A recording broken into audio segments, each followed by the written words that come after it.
buenas tardes, bienvenidos a este foro. El día de hoy me toca presentar al doctor Enrique Coraza de los Santos del Colegio de la Frontera Sur.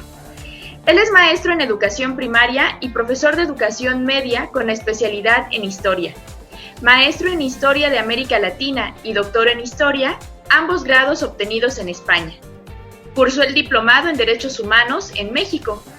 Asimismo, cuenta con experiencias de investigación, intervención sociocultural y educación formal y no formal en países como Uruguay, Argentina, Brasil, México, Cuba, España y Portugal. Es miembro de la Red de Estudios de las Migraciones Forzadas y Exilio de España, Portugal y América. Es un gusto contar con su presencia. A continuación, nos demos el tiempo de escucharlo. Buenos días a todos y a todas. Mi nombre es Enrique Coraza de los Santos. Soy investigador titular del Grupo de Estudios de Migración y Procesos Transfronterizos del Departamento de Sociedad y Cultura del Colegio de la Frontera Sur en la Unidad Regional Tapachula. En primer lugar, quiero agradecer a CRESUR por la invitación a participar en este evento académico, en especial al señor rector, al doctor José Humberto Trejo Catalán, y al licenciado Francisco Rojas Grajales de la Dirección de Servicios Escolares y Apoyo al Estudiante. Esta presentación se titula Una reflexión sobre la migración en el contexto de la pandemia en Tapachula como oportunidad para analizar los retos presentes y futuros de las movilidades y las fronteras. Girará en torno a dos conceptos fundamentales que atraviesan estructuralmente la región y que definen muchas de sus características y dinámicas. Una de ellas es el concepto de inmovilidad y el otro el de espacio o región transfronteriza. Al mismo tiempo, se completará con un acercamiento a los elementos coyunturales que marcan cambios en las dinámicas y los territorios. Uno de ellos son las caravanas migrantes y el otro la situación derivada de la emergencia sanitaria, resultado de la llegada del COVID-19 a la región. México limita al sur con Guatemala por unos aproximadamente 965 kilómetros, de los cuales los últimos 75 corresponden al río Suchiate, que desemboca en el Océano Pacífico. Este tramo se corresponde con la región del Soconusco, en la costa chiapaneca, y hoy es el punto de mayor ingreso de personas que llegan desde Centroamérica con destino hacia el norte o para quedarse en México. Según la OIM, el año pasado por este punto pasaron en torno a 450.000 personas, la mayoría de forma irregular. Si bien el mayor número corresponde a provenientes de Guatemala, Honduras y El Salvador, en los últimos años se han observado poblaciones que llegan desde el continente africano, desde países como Cuba o Haití, y el menor número del continente asiático e incluso de Sudamérica. En 2018 se agregó coyunturalmente la población nicaragüense, arribando en forma de migración forzada, y que en su mayoría son solicitantes de asilo o refugio. Ahora, esto corresponde a cifras de migrantes. Sin embargo, la movilidad transfronteriza entre Guatemala y México, algo cotidiano y permanente, es de un gran dinamismo y no está registrada en estas cifras de migrantes, pues su cotidianidad tiene que ver con el tránsito de mercancía, los mercados laborales rurales y urbanos y hasta para atención de servicios como los médicos o educativos, relaciones históricos, culturales y familiares. Ahora, ¿por qué nos referimos a lo transfronterizo en este territorio? Se considera así en la medida que existe una larga duración de interrelaciones que sustentan la constitución de un espacio de intercambio, conexiones y continuidades permanentes. De esta forma, pensamos el espacio no solo como algo dinámico, sino también como diferente de acuerdo al lente con el que lo miremos. Si lo consideramos desde la percepción de los pueblos originarios, es uno y parte de la gran Mesoamérica, donde es protagonista la cultura maya. Para la corona española, conquistadora y colonizadora, fue el reino de Guatemala, y entre 1822 y 1882, tanto la región del Soconusco como el actual estado de Chiapas vivieron un proceso de conflicto, independencias y finalmente la separación de Guatemala e incorporación a México.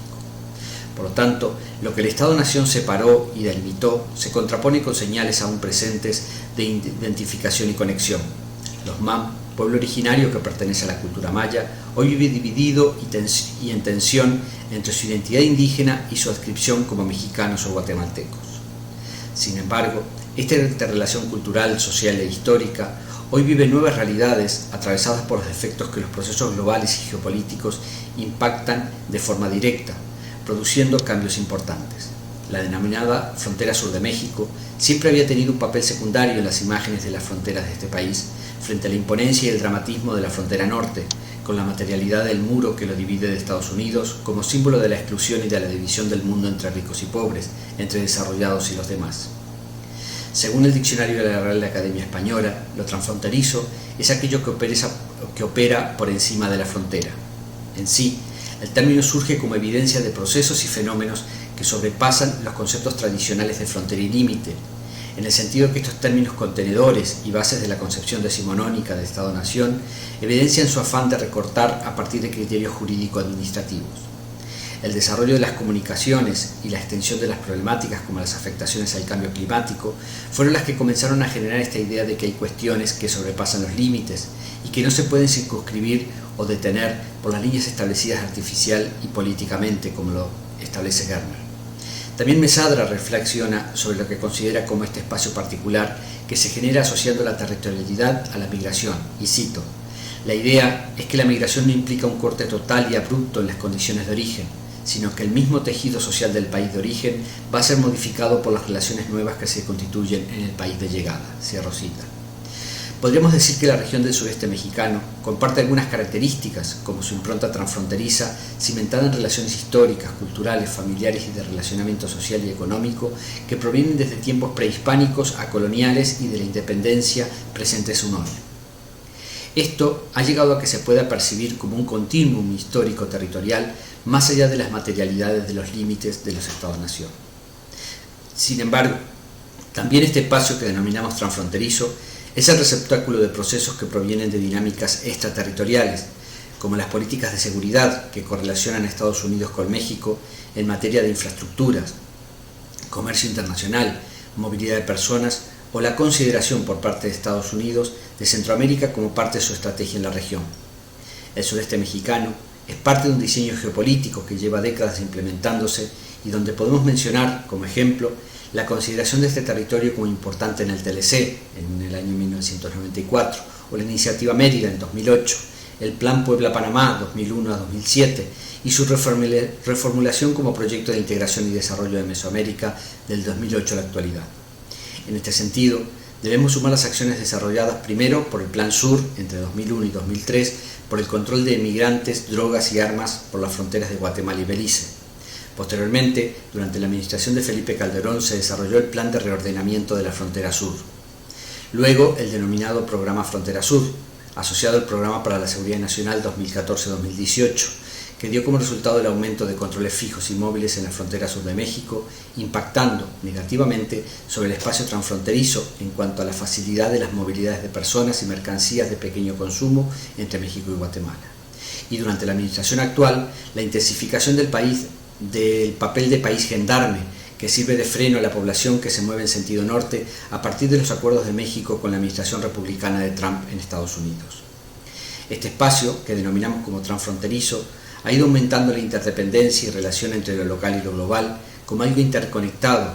que hace que lo que suceda en uno de estos planos afecta invariablemente al otro. Como lo expresa el historiador Jean de Vos, cito: "La historia de la frontera sur no se explica a través de la fragmentación territorial. De allí que su historiografía no pueda consistir en la suma o la síntesis de las historias de Belice, Guatemala y los 5 estados del sureste mexicano. Son las diversas sociedades fronterizas las que dibujaron, con el correr de los siglos, el perfil de nuestra región". Cierro cita. Esta realidad de interconexión, este mundo transfronterizo, comenzó a ser atravesado por complejos entramados de violencias múltiples, algunas gestadas al interior de los colectivos migrantes, otras desde las localidades de tránsito, donde los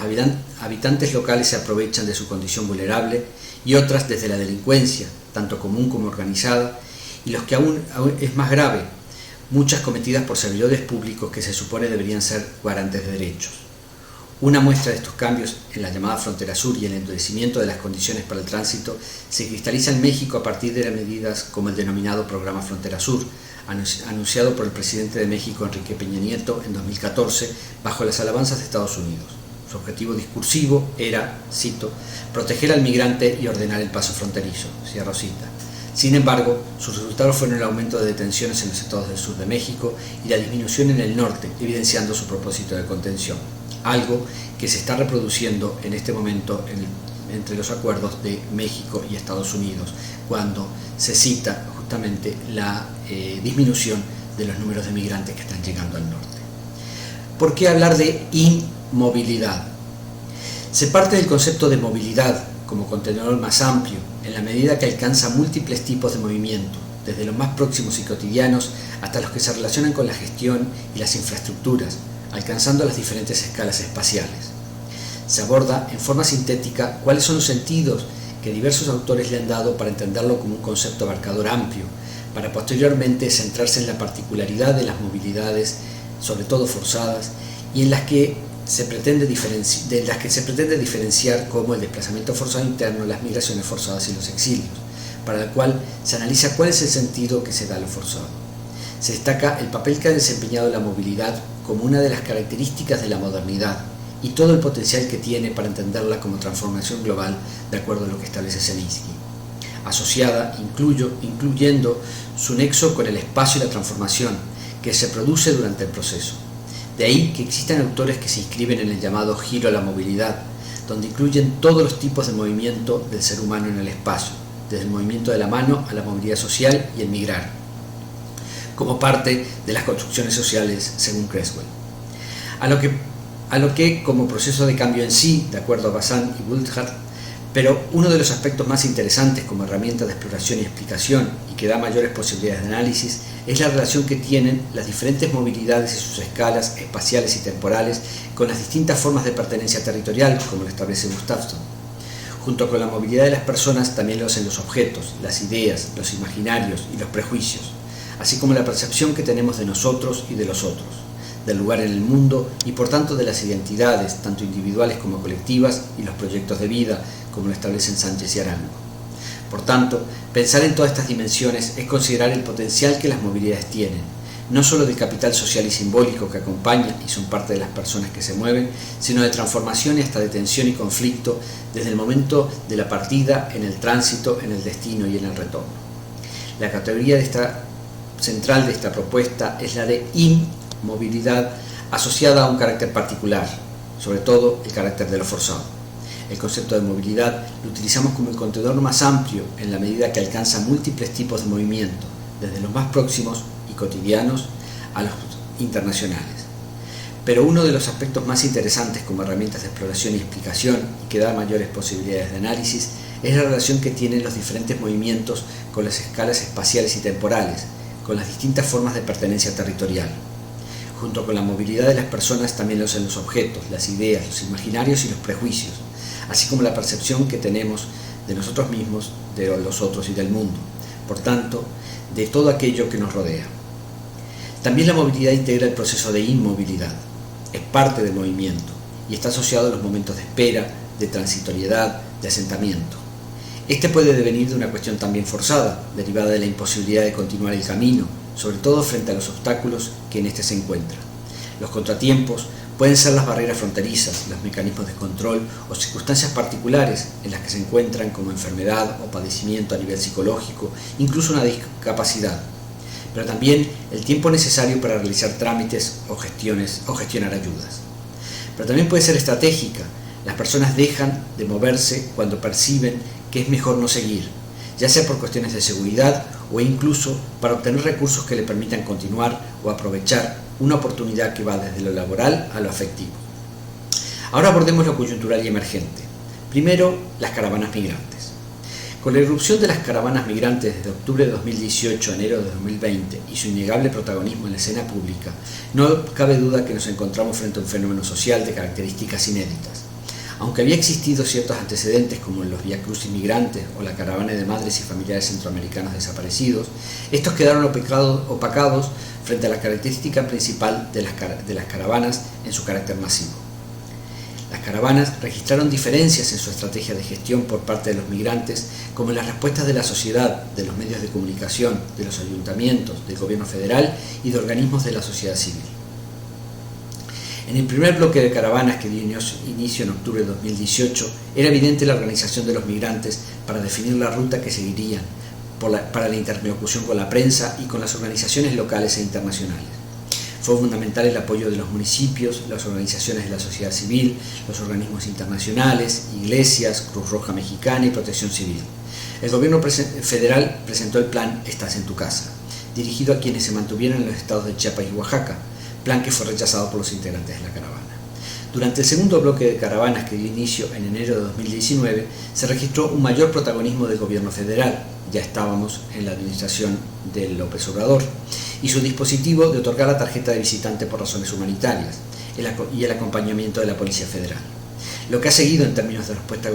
gubernamental ha sido un blindaje de la frontera, y quienes han ingresado en diferentes grupos de migrantes lo han hecho de manera irregular, incluso con algunas reacciones violentas de parte de estos grupos que respondieron con lanzamiento de objetos a los representantes de las fuerzas de seguridad del Estado y funcionarios del Instituto Nacional de Migración, que les cortaban el paso para detenerlos y subirlos en autobuses con destino a la deportación o retorno forzado. Acciones desarrolladas desde los medios de comunicación y desde ciertas corporaciones, sobre todo empresariales, fueron responsables de asociar la presencia de migrantes al aumento de la criminalidad, el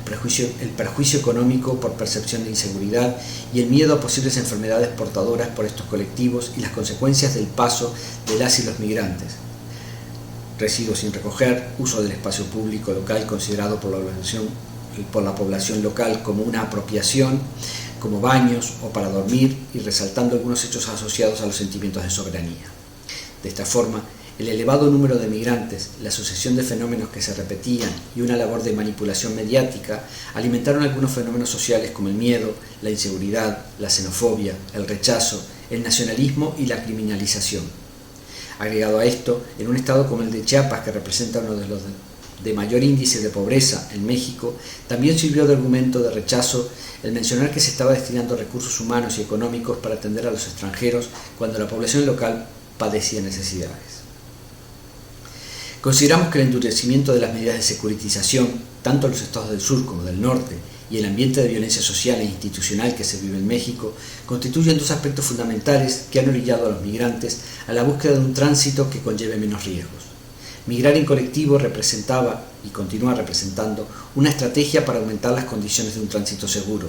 para protegerse de las acciones de los servidores públicos, de grupos delictivos, tanto del crimen organizado como de la delincuencia común, o incluso de las acciones de rechazo de las sociedades en el tránsito, de los abusos y crecientes manifestaciones de xenofobia y discriminación.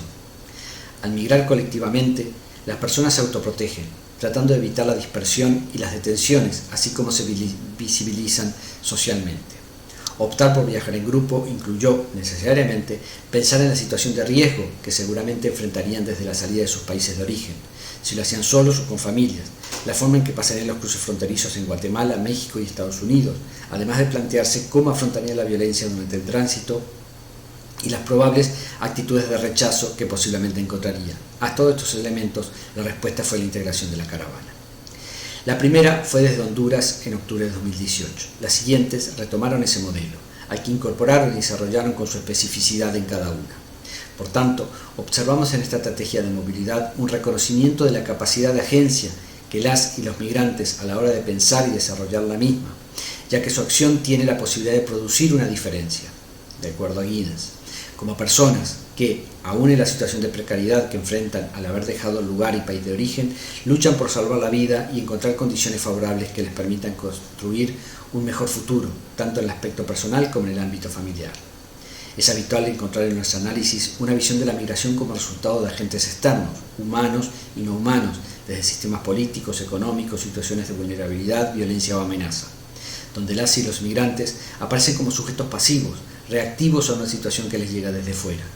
Sin embargo, las caravanas son una demostración que ha habido no solo capacidad organizativa, sino de planeación, pero también de valoración y aprendizaje de las estrategias y formas de la movilidad en el pasado, cuáles eran los problemas, los obstáculos, las dificultades a las que se enfrentaban y la toma de decisión de moverse en forma colectiva como una propuesta para salvar y superar esas dificultades. Este motivo manifiesto, el de salvar la vida, incluso con ribetes de dramatismo en algunas declaraciones en los medios de comunicación, estuvo asociado, en muchos casos, a la intencionalidad de la solicitud de alguna figura de protección, ya fuera ante un organismo internacional como la Agencia de Naciones Unidas para los Refugiados o nacional, la Comisión Mexicana de Ayuda al Refugiado, Un elemento adicional asociado a la amenaza a la integridad física, a la vida, no solo de una persona en particular, sino de su entorno más próximo de afectos, es el hecho de emigrar junto a su familia, donde se observó la particularidad, no tan frecuente, de presencia de niños de pocos meses de vida o personas adultas mayores, así como un alto porcentaje de población joven. Desde el punto de vista reivindicativo, en términos normativos, las y los migrantes de la caravana apelaban al derecho internacional de los derechos humanos para insertar su demanda de lograr el derecho de asilo o refugio en el país de llegada, derecho que adquiere legitimidad en tanto que la población que viaja se encuentra en situación de extrema precariedad y a la que deberían responderse con protección humanitaria. Este cúmulo de reivindicaciones, así como el fenómeno en sí, no solo por su número, sino también por su composición, estrategia y dinámica, ha interpelado a los gobiernos de los países de origen, al gobierno mexicano como país de tránsito, que muchas veces se convierte o se ha terminado convirtiendo en país de llegada. Pero también interpela al gobierno de Estados Unidos y las acciones desarrolladas hacia la población migrante, sobre todo por la administración actual del presidente Trump. Uno de los aspectos que ha quedado en evidencia es el nivel de injerencia que tiene la región, y sobre todo en México, para que desarrolle un papel de contención y filtro para evitar que la población, sobre todo centroamericana, llegue a las puertas del país del norte.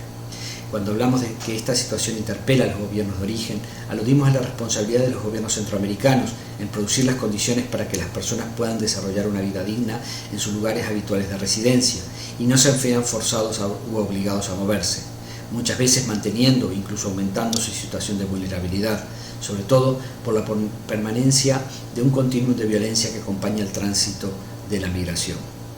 La respuesta del gobierno mexicano ha sido a través de la creación de figuras paliativas que tenían como objetivo la contención, como el ensayo de la administración de la presidencia de Peña Nieto de "Estás en tu casa", o el de la nueva administración del presidente López Obrador de otorgamiento de visas humanitarias, o la controvertida medida de México tercer país seguro. Al inicio de la nueva administración del gobierno mexicano, se anunció que se crearía un programa para emplear a los centroamericanos, particularmente en los estados del sureste, y lo que hoy encontramos es la oferta de la tarjeta visitante por razones humanitarias que fue otorgada en un corto periodo durante el segundo bloque de caravanas, dando por terminado el programa en unas cuantas semanas. Y aunque fue reabierto en el ingreso del tercer bloque de caravanas que se originaron en el mes de marzo y continuaron en el mes de abril, incluso las ofertas de empleo que fue parte de las promesas del presidente López Obrador en la de enero de 2020, esas acciones no se han concretado como parte de una respuesta orgánica del gobierno mexicano. Otra acción del gobierno federal tiene que ver con la extensión del programa de tarjeta visitante regional fronterizo, que solamente aplicaba para Guatemala desde 2014 y para Belice desde 2017, pero en el marco de las caravanas migrantes el programa fue extendido para salvadoreños y hondureños, aunque solamente los habilita para transitar por el sur y sureste de México, es decir, por los estados de Campeche, Chiapas, Tabasco, Quintana Roo y Yucatán. Observamos en esta actual administración del Gobierno de México una postura poco clara, más bien reactiva, sin una estrategia seria y fundamentada ante la movilidad humana.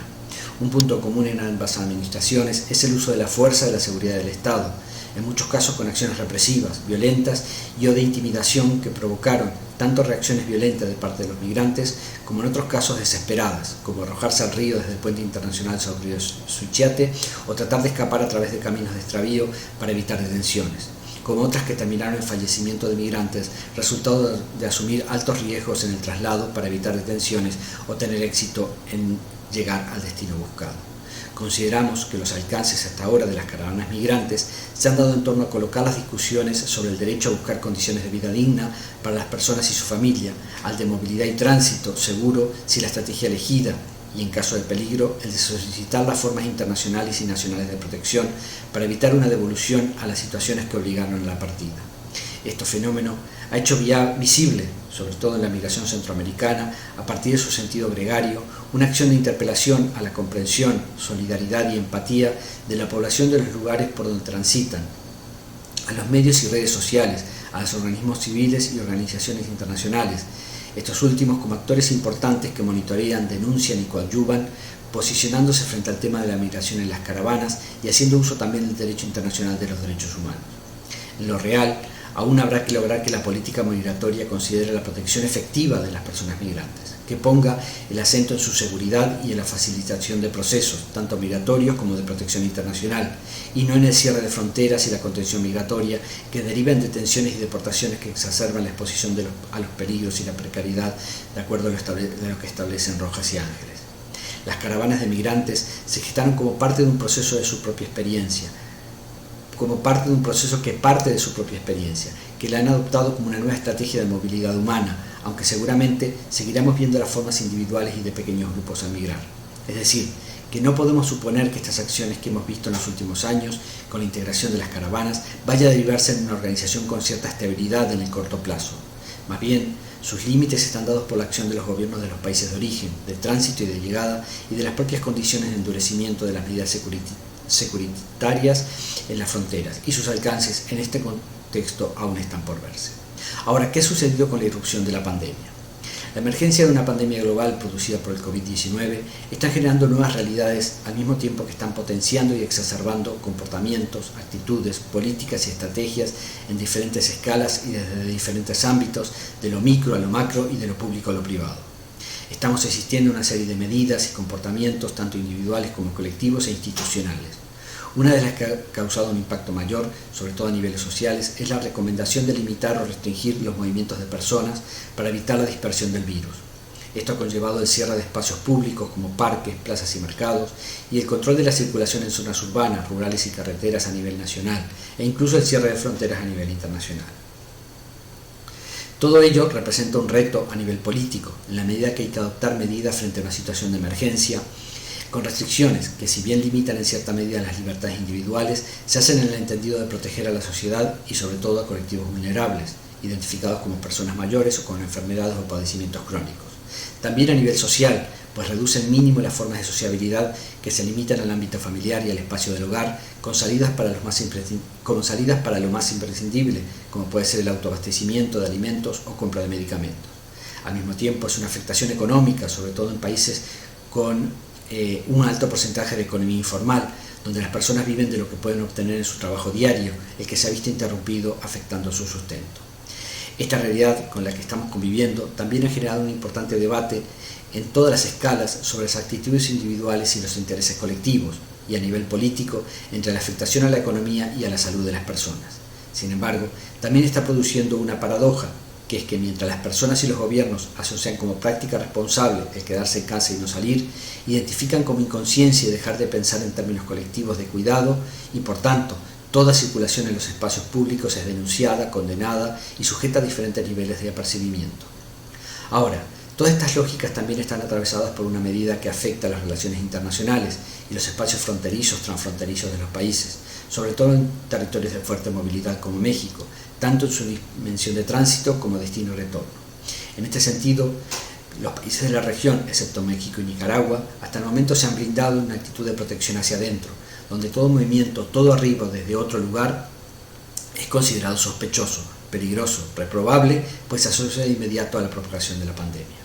Las preocupaciones se centran sobre todo en la población nacional, en el comercio, en la salud, incluso en la suerte que están corriendo las personas que, siendo mexicanas, están en el exterior como turistas y no pueden regresar, o migrantes, sobre todo en Estados Unidos, que están siendo deportados o afectados por este virus, incluso muriendo en el país del norte. Y este último punto es donde queremos señalar que las medidas que limitan la circulación entran en conflicto con un importante grupo de personas que justamente su vida está atravesada por la inmovilidad. Su existencia está inscripta en un proceso de tensión permanente, en verse obligados y obligadas a moverse por su condición vulnerable y de peligro o amenaza y de inmovilizarse, ya sea forzada o estratégicamente, cuando al mantener la movilidad incrementan el peligro o se ve interrumpida, obligando a procesos de espera y transitoriedad. En este sentido nos preguntamos, ¿qué está sucediendo con una importante cantidad de personas que, no siendo mexicanas, están en el territorio, sobre todo en una situación de migrantes y que también están siendo afectadas? Pero también, ¿qué está sucediendo con las personas mexicanas que están en situación de ilegalidad en Estados Unidos y están siendo deportadas, al igual que la población centroamericana, que al país del norte también están viendo a México? En este sentido, ¿cómo está viendo a esos otros y otras tanto el gobierno como la sociedad mexicana en su vulnerabilidad y padecimiento? Esos colectivos ya arrastran consigo múltiples vulnerabilidades acumuladas por su situación en los países de origen, que se van sumando a los que incorporan en el tránsito, sobre todo irregular, y en los diferentes destinos, muchos de ellos transitorios. Por tanto, ¿cómo están respondiendo los gobiernos frente a estas personas que no poseen un lugar donde resguardarse, donde protegerse, o quienes lo tienen son en condiciones de extrema precariedad?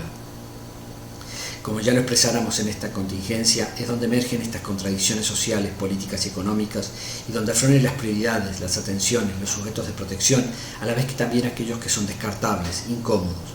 En esa situación de extrema inseguridad es donde las personas migrantes se encuentran en una situación de mayor indefensión y donde esa condición de ser los otros se exacerba. En los estados del sur, sureste de México y sobre todo en Chiapas y Tabasco, como los que acumulan la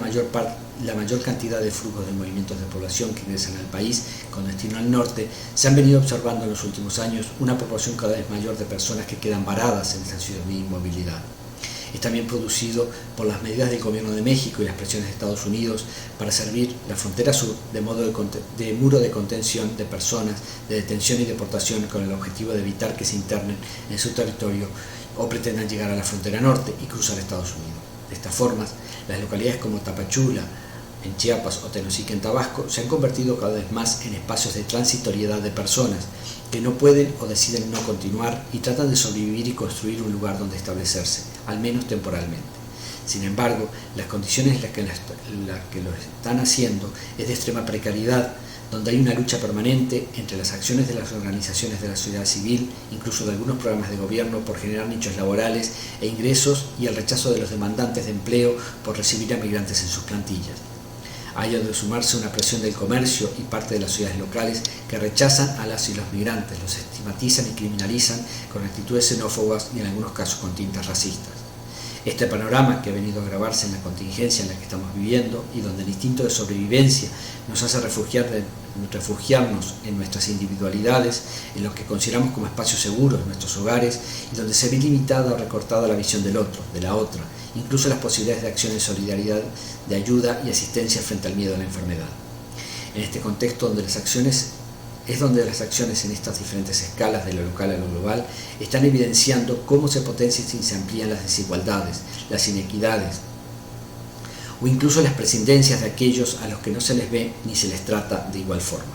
Así, los centros de aseguramiento de personas distribuidos en todo México, ya de por sí sobresaturados por la presencia de migrantes en situaciones de detención masiva, producto de las caravanas migrantes que se desarrollaron entre 2018 y 2020, y que han permanecido de esta forma ante la imposibilidad material de acelerar los procesos de deportación, ahora se han convertido en un problema mayor ante la emergencia sanitaria del COVID-19. Estos centros, ya de por sí en situación de extrema precariedad y asistencia, se están convirtiendo en focos de contagio, sin atención ni recursos para la población allí detenida. La medida adoptada en México ha sido la de expulsarlos, sacarlos de las instalaciones y dejarlos abandonados a su suerte en las calles para que busquen la forma de regresar a sus países sin recursos, sin medios de vida y de lugares donde resguardarse, puesto que los albergues también ya están de por sí saturados y también han comenzado a cerrar y no recibir más migrantes por falta de medios para sostenerse. Nuevamente, un colectivo en movilidad que en muchos casos estaba en situación de inmovilidad, ya fuera detenido o resguardado, nuevamente es obligado a moverse, pero ahora en un ambiente que lo que está imponiendo por seguridad sanitaria, presión política y social es la inmovilidad, una paradoja en su máxima expresión. En los meses pasados llegaron a la frontera entre México y Guatemala autobuses que procedían de diferentes puntos de la geografía mexicana, desde la frontera norte a distintos estados de la República, con población migrante que ha sido asegurada por el Instituto Nacional de Migración o que México está recibiendo como deportada a Estados Unidos. La intención del gobierno era trasladarlos a esta frontera sur, y esto sucedió en el corredor del Soconusco, y sobre todo en Tapachula y las localidades de paso como Talismán y Ciudad Hidalgo, y dejarlos para que pasen a Guatemala, ya sean guatemaltecos o de otros países centroamericanos. El problema con el que se encontraron es que no pudieron cruzar la frontera, ya que Guatemala había cerrado el ingreso, incluso para sus nacionales, y hasta los pasos informales como el del río Suchiate tampoco estaban funcionando, y las localidades del lado guatemalteco también se habían brindado para el ingreso de personas que llegaron de fuera. Una vez dejadas estas personas en las carreteras próximas a los pasos de frontera, los autobuses en los que habían llegado, así como los funcionarios de migración, se retiraron con la consigna a las y los migrantes que buscaran la forma de regresar a sus países. Cuando no lo pudieron hacer, entonces comenzaron a moverse dentro de las localidades fronterizas, procurando un lugar donde descansar, tratar de conseguir algún recurso para comer o para beber. Esto provocó una reacción de la población local, que frente al miedo comenzó a increpar, denunciar, agredir y desarrollar acciones de xenofobia frente a la población migrante. Finalmente la situación se tornó peligrosa y el gobierno mexicano, que en un inicio se había desentendido de la situación al abandonar a las personas en las proximidades de la frontera, tuvo que actuar nuevamente interviniendo la Guardia Nacional y se vieron obligados a regresar con los autobuses para retirar a las y los migrantes que estaban viendo en peligro su integridad física. El desenlace es que, si bien los retiraron de las localidades de frontera, fueron abandonados en las proximidades de la ciudad de Tapachula, en grupos pequeños, sin ningún tipo de ayuda ni asistencia para que pudieran sobrevivir. A ello debe sumarse la población que ya estaba siendo expulsada de las estaciones migratorias. El resultado es un caudal de población que, según algunas informaciones, ronda las 35.000 personas y que están sin recursos ni medios para sobrevivir y que se ven obligados a estar en las calles en la ciudad de Tapachula. En la región centroamericana, a su vez, los países fueron tempranos en la adopción de medidas de control de movimiento y blindaron las fronteras prontamente, con una prohibición escalonada, donde en principio se prohibió la entrada de extranjeros, lo que afectó no solamente a la población que se encontraba de turista en los respectivos países, sino a los que seguían teniendo motivos para salir y debían atravesar otros territorios nacionales en su tránsito. El problema es que quienes querían no son obligados a volver a sus países de origen, ya sea en forma voluntaria como de retorno forzado, que es donde podemos observar estas situaciones diferenciales. Mientras en México no hay problema en su ingreso, incluso independiente de su nacionalidad o condición migratoria, en Guatemala en un inicio se aceptó la entrada de connacionales, deportados los que eran sometidos a cuarentena, pero que ya en este momento, ni siendo guatemaltecas, pueden ingresar. El cierre fue total. Es más, algunos pueden ingresar a través de pasos informales, incluso utilizando polleros o coyotes, ahora en un sentido inverso al que se usa habitualmente. El problema es que no pueden circular dentro del país o incluso ingresar o permanecer en las localidades, sobre todo en la frontera, pues también ha adoptado medidas de cierre y rechazo. De esta forma, esta población en situación de inmovilidad precarizada, vulnerable, sin recursos ni atención o ayuda, donde la respuesta social de solidaridad también está limitada, incrementa su situación de abandono y se encuentra en un callejón sin salida. En definitiva, una pregunta que emerge es qué tanto lo que está sucediendo en las medidas de control y exclusión que se están adoptando en nombre de la salud colectiva, de la emergencia sanitaria, de la seguridad del país y la ciudadanía pasarán de algo provisorio a algo permanente. ¿En qué medida una inmovilidad que en buena parte era forzada como estrategia para salvar la vida o reconstruir un producto de futuro se verá aún más afectada y estos excluidos y excluidas, estos descartables del sistema que ponen en peligro la sana convivencia porque evidencian las contradicciones del sistema, las consecuencias de muchas de las medidas que sustentan nuestro pretendido bienestar se afectarán para siempre? Si agregamos a esto que uno de los escenarios más probables que ya se están preanunciando será una recesión económica a nivel mundial de proporciones no vividas por ninguna generación viva en este momento, es que también debemos preguntarnos si las condiciones ya existentes provocaron grandes flujos de inmovilidad, ¿qué provocará esta conjunción de profundización de inequidades y precarizaciones con mayores controles y obstáculos a la movilidad? Muchísimas gracias.